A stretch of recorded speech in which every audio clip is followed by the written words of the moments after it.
self-love. Now, self-love is a super trendy topic nowadays, and all over Instagram you'll see, inspirational quotes and advice on how you can love yourself better and, how you should take a day off to care for yourself.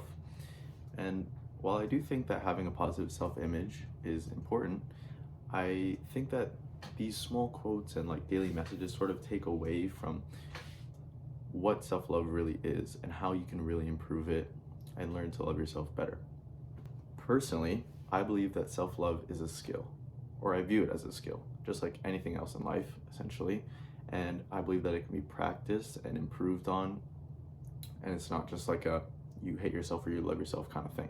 It's a spectrum, and it's like a skill that you can improve, just like a sport or, you know, playing a video game or something like that. So you can say that you love yourself and read these quotes on Instagram or whatever and try and internalize it. But I think that in order for it to be true and to be truly improved on, it has to reflect in your actions, and you have to practice it daily, just like anything else that you want to get better at. So like, I don't know, think to yourself, do you say you love yourself, or do you really love yourself? And do you really practice it and show it in your day-to-day life? As sort of an example, you wouldn't say that like if you've lived a completely unhealthy life and you take one day and go to the gym and work really hard in the gym that one day, then now you are a fit and healthy person, right?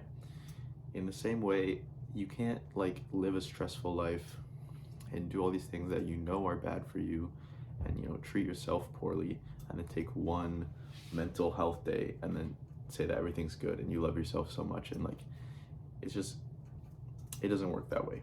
The real way you build it up, as I've talked about in my other videos, is through slow, consistent practice and dedication.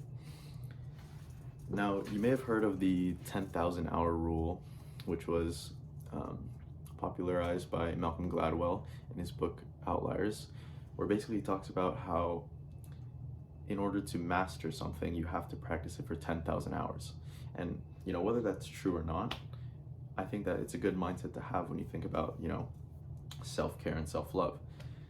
Think about like every day when you do something that's like positive towards yourself, like, I don't know, working out or meditating or doing your skincare routine or talking to loved ones. Imagine that as like incrementing your time slowly towards those 10,000 hours, and it's all gonna compile up, and the progress will be shown as you slowly build time up through these daily habits and your actions toward yourself, no matter how small.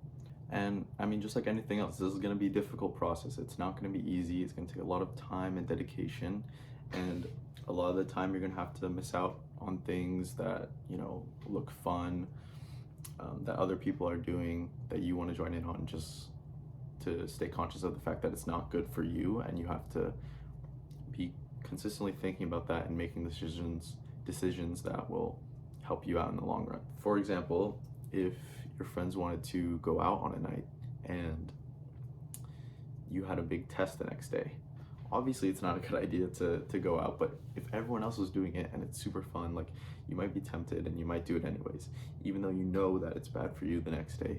It can be really hard to say no to those kind of things, and that's why I think that it's a skill, right?